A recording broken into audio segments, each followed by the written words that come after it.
Jo mateix t'ho faig.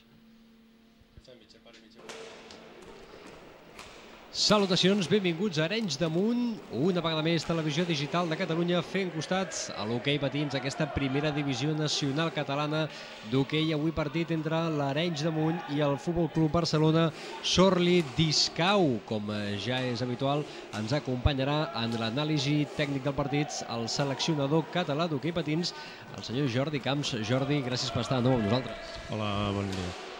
Doncs la veritat és que un partit bastant interessant que es presenta entre dos dels equips de la taula mitja, podríem dir, d'aquesta primera divisió nacional catalana, dos equips que bé, de ben segur ens oferiran un bon espectacle.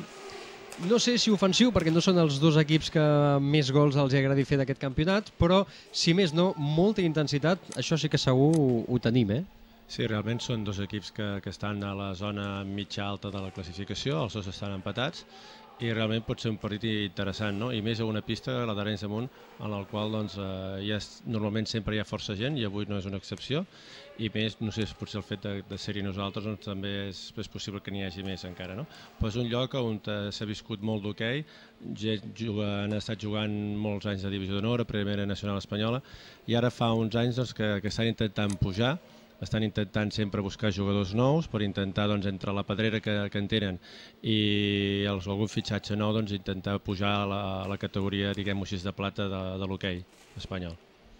Una pista, a més, aquesta de l'Arenys de Munt, que particularment ens porta molts bons records, perquè doncs, és una pista en la que doncs, aquesta televisió s'iniciava amb les retransmissions d'hoquei patins, amb aquell campionat de Catalunya júnior. En aquella ocasió, doncs, molts d'aquests jugadors que avui estan presents, tant per un equip com per l'altre, llavors ja hi eren i ens començaven a demostrar doncs, parts d'aquell talent. Fa d'allò doncs, poc més d'un any i mig, i com han crescut, Jordi, Déu-n'hi-do, no solament ja des del punt de vista del joc, sinó que jo els recordo que eren bastant més nens.